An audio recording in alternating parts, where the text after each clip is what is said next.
एक गांव में राजू और रवि नाम के दो आइसक्रीम व्यापारी अगल बगल के घरों में रहा करते थे। राजू बहुत सरल और अच्छा इंसान है। वह गरीब था, इस कारण एक छोटा आइसक्रीम ट्रॉली चलाकर अपना जीवन बिताता था।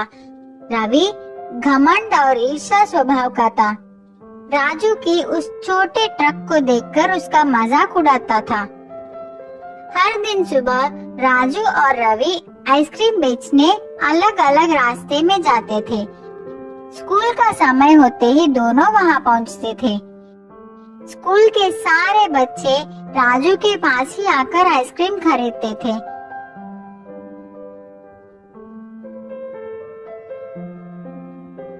रवि का आइसक्रीम ट्रॉली तो बहुत सुंदर और बड़ी थी, लेकिन कोई भी रवि के पास आकर आइसक्रीम नहीं खरीदता। उतने में एक गरीब लड़का रवि के पास आकर कुछ खाने के लिए मांगता है। रवि उससे चिढ़कर वहां से चले जाने को कहता है। बच्चा बहुत दुखी हो गया। एक बेंच पर बैठकर भूख से रोने लगा। राजू को उस बच्चे की ऐसी हालत देखकर अपनी बचपन याद आई। राजू की बचपन भी ऐसे ही भी थी, वो भी एक अनाथ था। राजू बच्चे के पास गया, उसे आइसक्रीम देकर खाने को कहा। पूछा, छोटू तुम्हारा नाम क्या है? तेरे कोई नहीं है क्या? बच्चा उदास होकर कहा, मैं अनाथ हूँ, आप मेरा नाम छोटू ही समझ लीजिए।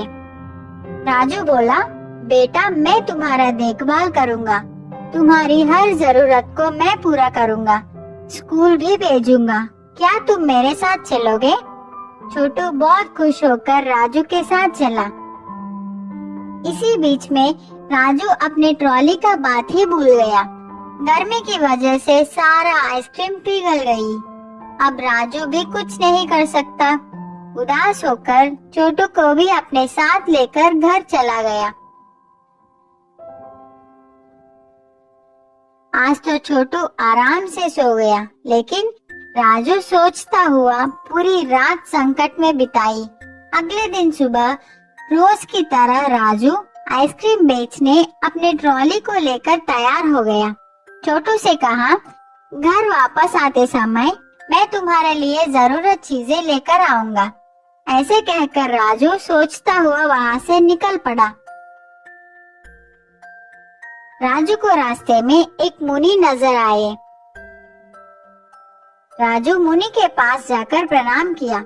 मुनि ने राजू से पूछा, क्या समस्या है? राजू बोला, मैं अपने इस छोटे गाड़ी से अब तक जीवन चला रहा हूँ, लेकिन अब तो मुझे एक बालक का भी ख्याल रखनी है। मुझे कुछ समझ में नहीं आ रहा है कि मैं उसके सारे जरूरतों को कैसे पूरी करूँ। आप ही इस समस्या का परिष्कार कीजिए। मुनि ने कहा, मैं सब समझ गया।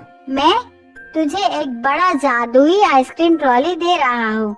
अब यही तुम्हारी समस्याओं को संभालेगी। राजू खुशी से मुनि को धन्यवाद करके उस ट्रॉली को लेकर चला गया।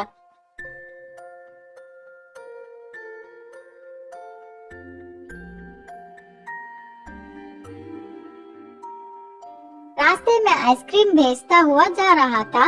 इतने में उसको शक लगा कि इतने सारे आइसक्रीम कहाँ से आ रहे हैं, मैं तो इतना नहीं लाया। वह डब्बे को खोलकर देखा तो राजू चौंक गया। उसको समझ आ गया कि ये सब मुनि की महिमा है।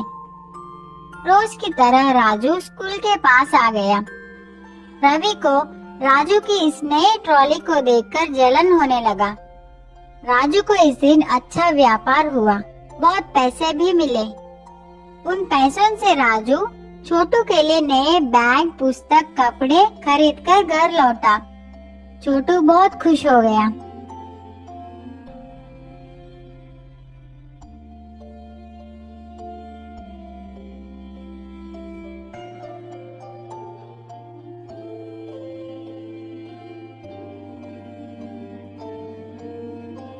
अगले दिन राजू छोटू को अपने साथ लेकर स्कूल पहुंचा। उसी स्कूल में छोटू को ज्वाइन कर दी। राजू का व्यापार अब अच्छी तरह चल रही थी। कुछ दिनों के बाद राजू का जीवन कुछ ज्यादा ही बदल गया। बहुत धनवान हो गया। छोटू भी बहुत खुश है। रवि राजू की इस खुशी को सह नहीं पाया। उसको लगा, क्या ये आदमी आइसक्रीम बेच के इतना ज्यादा कैसे कमा रहा है? जरूर इस ट्रॉली में कुछ तो गड़बड़ है। मैं आज रात ही इस बात को पता लगाऊंगा। रात का समय सब लोग सोने के बाद रवि चुपके से राजू की आइसक्रीम ट्रॉली के पास आकर ट्रॉली के अंदर देखा।